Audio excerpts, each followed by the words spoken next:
So I've discovered in my journey through this wonderful spirituality we have here at Centers for Spiritual Living that I approach things in two ways. I either approach them from a place of judgment, or I approach them from a place of curiosity. A place of judgment or a place of curiosity. In other words, am I looking at this and thinking, what's happening to me? What is someone doing to me? Where I'm coming from it from a place of victimy consciousness, from a place of something is being imposed on me from the outside. Or am I looking at it from a place of curiosity and asking myself, what is here for me to know? What is this about in my life? And just in that instant right there, I can feel the difference between coming to it from a victim state of mind or coming from it from a place of curiosity. You know, if we are coming from judgment, then we think there's something we need to fix. Last week, I talked about our core belief. And our core belief was instilled in us at birth. And according to Mary O'Malley in her book here, that is fully formed within each human being by the age of 6. So imagine that if we are still approaching things in our lives from a belief system that was totally formed within us at birth and fully mature by the age of 6. I'm not sure I want to be operating from a 6-year-old's consciousness anymore. I want to see if maybe I can evolve that consciousness. You know, there was a famous quote from Einstein that says, you can't solve a problem at the same consciousness that created it. You cannot solve a problem from the same consciousness that created it. In other words, if we are looking at something from that point of view of that 6-year-old, even if I'm in my 60-year-old body here, if I'm coming at it from a point of view of, I've got to fix something. There's something wrong here. I'm having tons of judgment about it, and I've got to fix it. Then I'm still operating in the same consciousness that created the problem. But if I can begin to come at it from a different point of view, from that state of curiosity, wonder, and awe about what's happening, even those things that I don't like that are happening to me, if I can begin to look at that from that point of view, then I begin to have a different experience in my life. So let's just take a look at a very simple example of this. So right now I am sitting in a chair. Now normally when I give a talk, I stand. It's something that I prefer to do. I feel more in alignment. I don't know, I stand up taller. It's just like there's a better voice that comes forth from me because I don't have the constriction of my diaphragm and all this stuff. I generally stand when I'm talking. But I purposely sat today because I wanted to see if you can become aware of judgments that you may be experiencing right now. And so this is a very simple, easy way of doing this. So as you noticed me sitting here in my chair, did you happen to witness any kind of judgment that you might be having about that? If you happen to notice that I'm in my office here at home, was there anything about my office that you felt judgy about? Anything in my office that kind of tweaked you? Like, I like lots of little statues and things like that, so I got a lot of them behind me. Each one of them represents a moment in my spiritual journey that's important to me. I have a plant here. I happen to love bamboo. I think that's one of the most phenomenal plants, and this was gifted to me by a dear friend, so it's very meaningful to me. Over here, I have a picture right there that my mother gave to me. It has words written on it. You probably can't read the words that are on there, and you may have judged that. Like, why put a picture in the background that's distracting to everybody because there's words on it and I can't read them. And in case you want to know, it says, be the change you want to see in the world. And my mother gave it to me not too long before she passed, and she didn't understand the significance of it. She didn't know it was spoken by Mahatma Gandhi and that he's a powerful influence in my life. But it means something to me. It's a beautiful representation of not only this high idea of being a transformative force in the world, but it's also of my mother. Right behind me is a painting that I did this summer. I happen to draw mandalas, and I wanted to try to see if I could put that together on a canvas. It's not perfect. It's kind of got some metallic paint on it that reflects in the light. And so maybe that was distracting to you. Maybe there was judgment. Over here on the side, you can see some cords. going to my Wi-Fi and to my printer and things like that. Maybe you thought, how unprofessional. You can't have cords in the background. But just begin to notice, what is your judgment here? What is happening within you when you see somebody behaving in a way that you don't like, or showing up the way you don't think it should be? What's happening inside of you at that moment? As I pointed these things out, did you have any kind of reaction to that?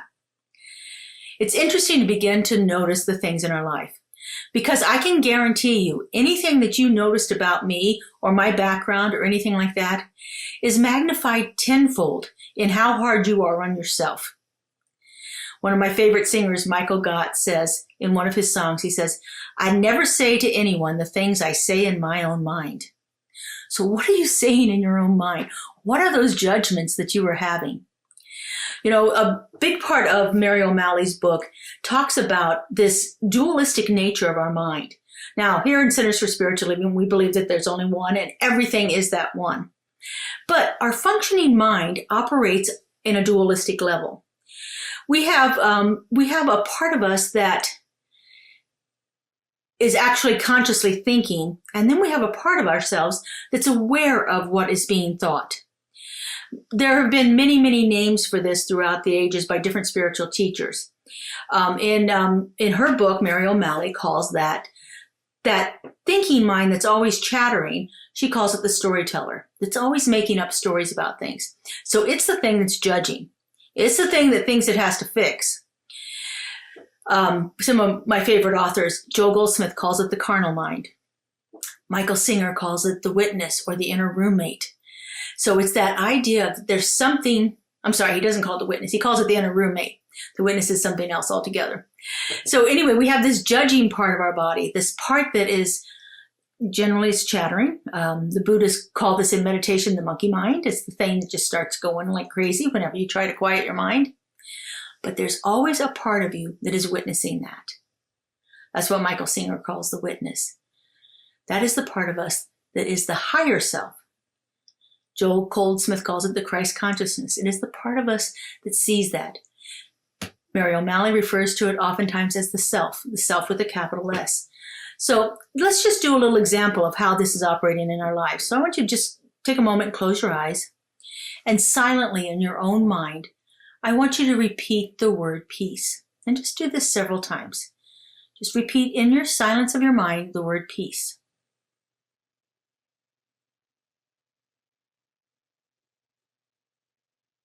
Okay. Now, there's a part of you that's saying the word peace. And there's a part of you that knows you're saying the word peace. Try it again. Say the word peace over to yourself and see if you can differentiate the part of you that is actually saying it versus the part of you that knows you are saying it.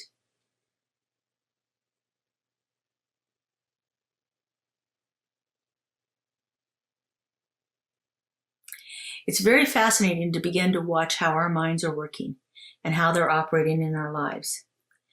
And if we begin to spend less time listening to that chattering storyteller and more times become aware of it through the witness consciousness, through the higher self, through the Christ consciousness, if we spend more time looking at how that chattering mind is thinking, we begin to release ourselves from the need to fix it.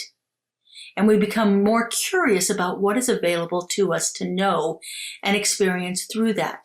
Because there's something always there for us. When we begin to actually become aware of this dualistic nature of our mind, then that's a place where we can begin to change and transform our lives in powerful ways. Mary O'Malley says that curiosity is what enables you to tease your attention out of the problem factory of your mind so that you can see your experience anew. Curiosity is what enables you to tease your attention out of the problem factory of your mind, the place that's making up all the stories, so that you can see your experience anew.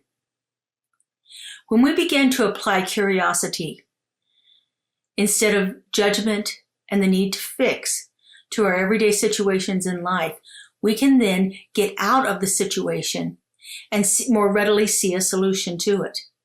More readily see what is available for us to know in the situation and how that and allow that situation to move through our lives more quickly.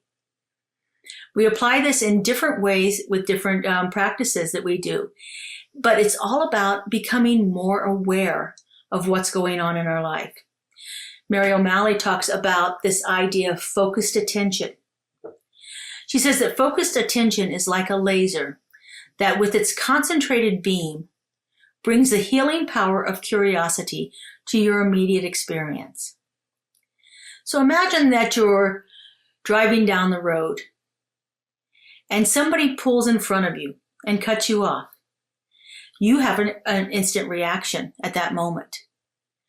Can you approach that situation from a place of curiosity or a place of judgment? Both can be operating in your life, and they can actually be operating at the same time. We can think that person that was driving is a crazy driver and irresponsible and doesn't know what they're doing, shouldn't be on the road, and all those things that we tell ourselves when we are having a reaction to the situation.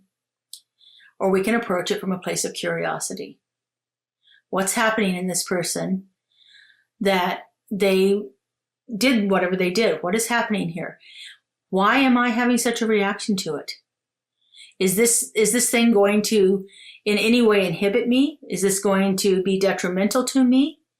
Sometimes that's a little crazy out there, and so we have to be a little more cautious ourselves. But for the most part, these simple incidents that happen to us throughout the day really don't have an effect upon us unless we allow it to.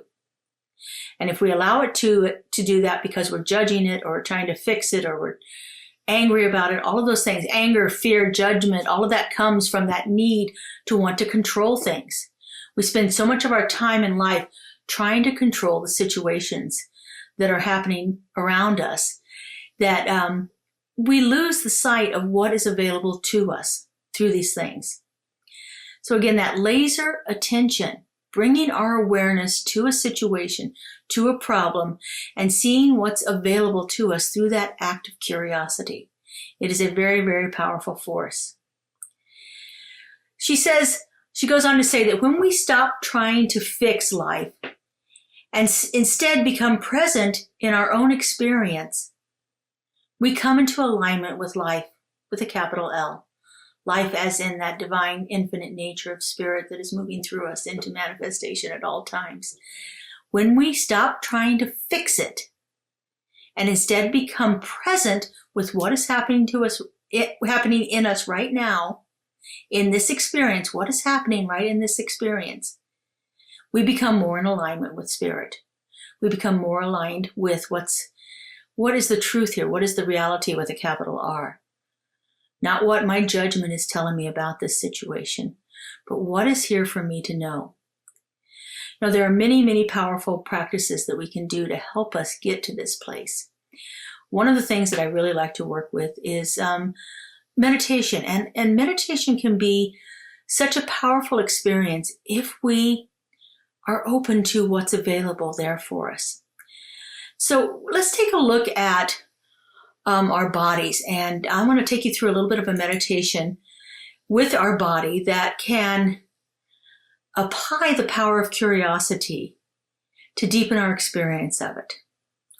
So if you would, just get yourself all comfortable, however that works in your life. You may choose to close your eyes and take in a few conscious deep breaths. There's something really powerful about tapping into our bodies. We spend most of our time not being aware of our bodies. But when we apply the power of curiosity to it, we can deepen our ability to experience what it is we are truly experiencing in the moment. The body is a tangible way of connecting with that inner life force.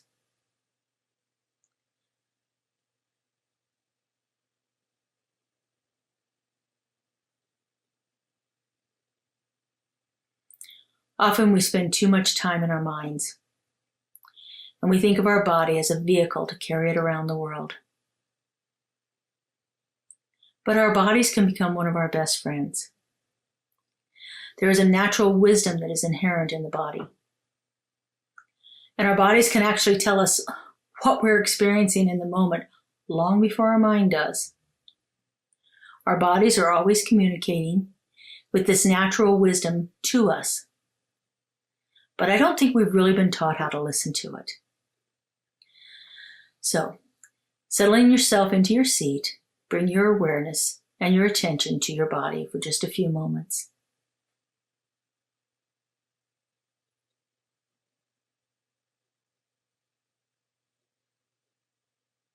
Just see if you notice anything.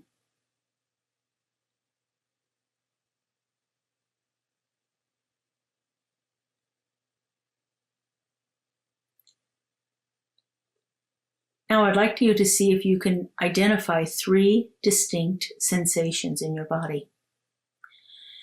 It may be that you're a little cold. It may be that there's someplace stiff on your body. It may be that you're feeling a sense of tightness or fullness. You've got tingles or aches. Just see if you can identify and name 3 distinct sensations that you're feeling right now.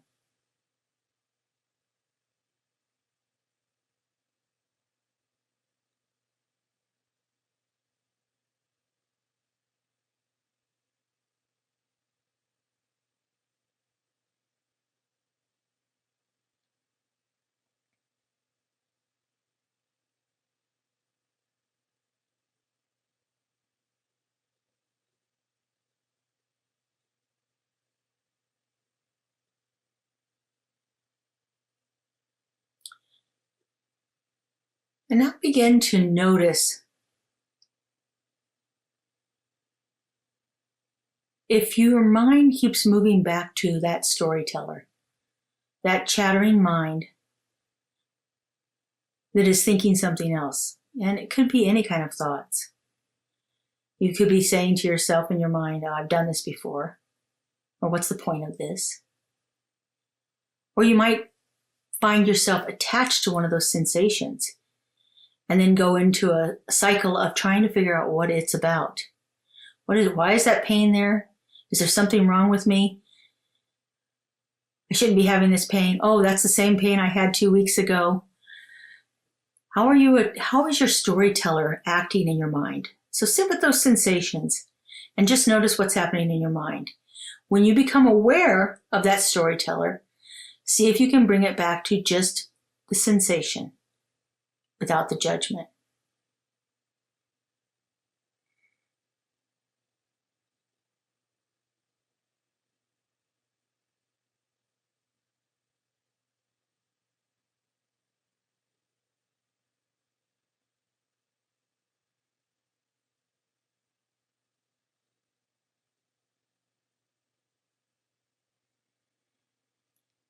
Now notice, are you feeling any resistance to doing this? Has your mind become bored very quickly and moved on to another thing? That laundry list of things you have to do, the conversation you had with someone earlier today. Did you start thinking about something in the past or worrying about something in the future? Don't judge it, just notice it.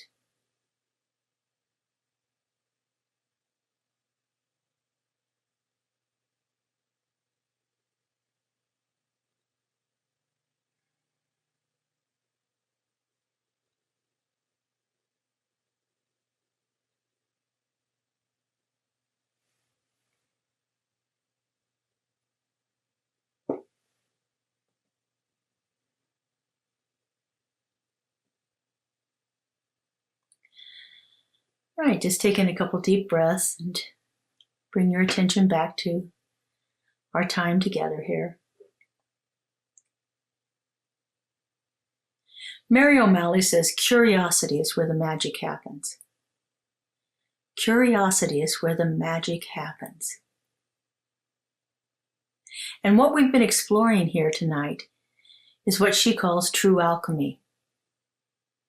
You know, in the days of old, they called alchemy that transformation of lead into gold or something worthless into something valuable.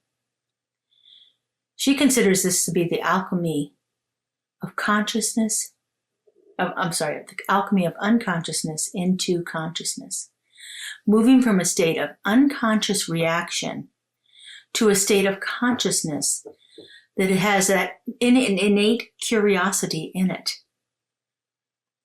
It's about becoming aware of our dualistic mind, that dualistic part of our mind that's been operating throughout our entire lives to distract us, to keep us safe, to keep itself safe.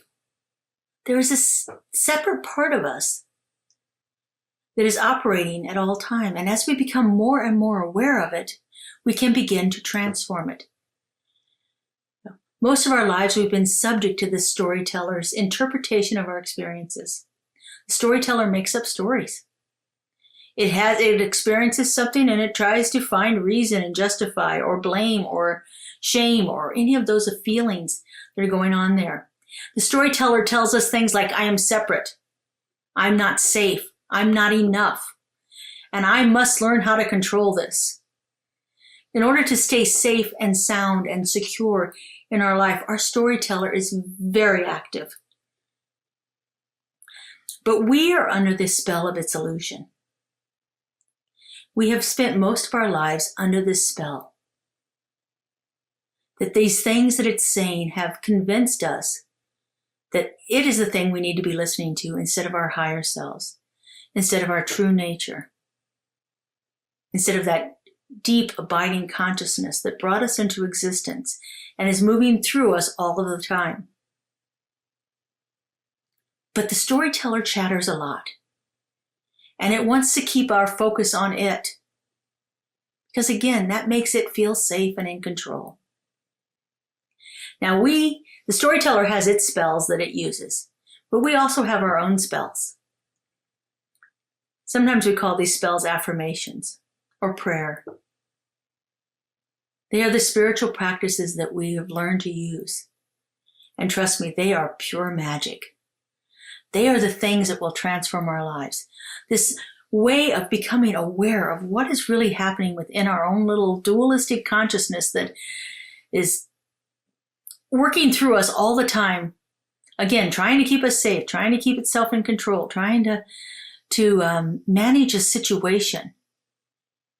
And if we begin to become more aware of it, then we can allow our higher self to operate better. Applying these spells, if you will, to our situations will silence that inner storyteller. And we begin to live a life of freedom, a life of peace, a life of ease.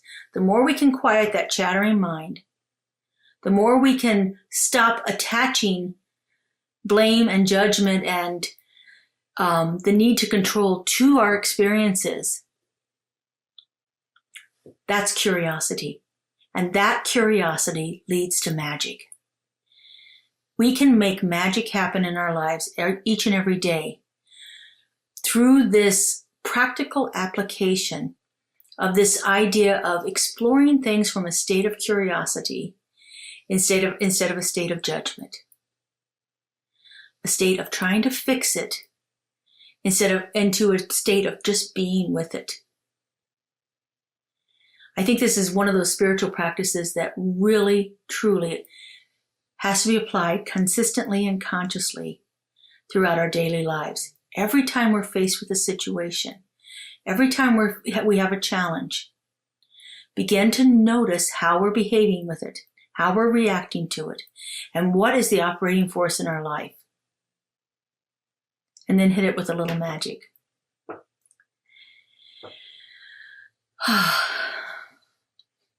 So let's take this into prayer. Again, prayer is one of our magic spells. It's one of those things that can bring about a great transformation. And so we have a form of prayer we call spiritual mind treatment. It is an affirmative prayer. It uses affirmations, more spells in there, to recognize the presence of the divine that indwelling and universal presence that is moving through us, that universal consciousness, the Christ consciousness, the Spirit, the Mother, Father, God, whatever it is that we want to call it, it is operating within us at all times. Our task is to become aware of it.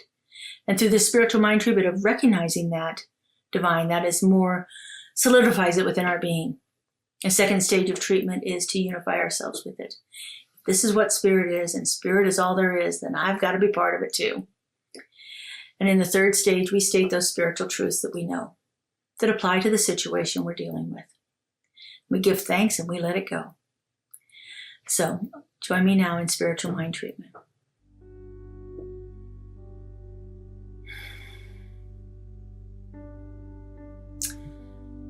And so as I settle into this place of deep peace, I sense and feel that presence within me, right at my heart center.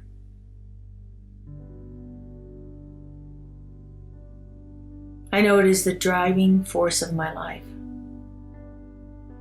That this loving creative intelligence brought itself forth into expression as all life.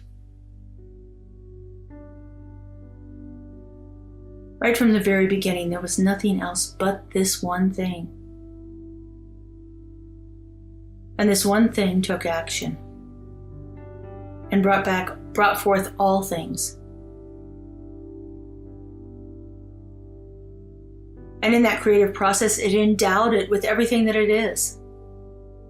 With that creative intelligence, with that love, with that passion and purpose, with that infinite wisdom and divine harmony. That is what spirit is.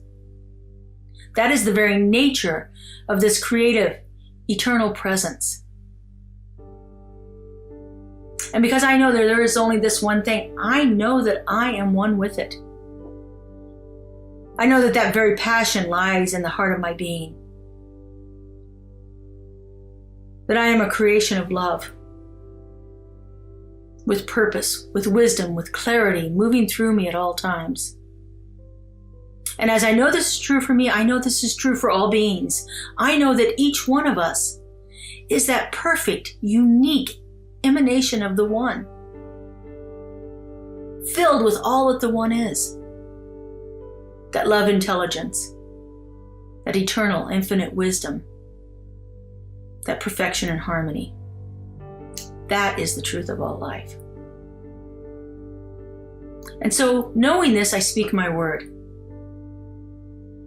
I know that right here and right now, each one of us is endowed with everything we could possibly ever need to be the fullest expression of the divine right here and right now. Our only hindrance is our own inner storyteller. And as we become more aware of how it operates in our lives, we create a greater space for the divine to move through us. We create a greater space for this love intelligence to bring itself forth in expression as our lives. And boy, that's where the magic happens. That's where our lives begin unfolding under perfection and harmony and grace and ease. I am so excited to feel this. I am so excited to know this. And I give great thanks for the opportunity to just simply rest in this consciousness of one and know that it is operating right here and right now. And so I release this word into that creative mind that has absolutely no lack or limitation to it. It is pouring itself forth into expression through the most abundant and magnificent ways. And I release this word and I let it be. And so it is. Amen.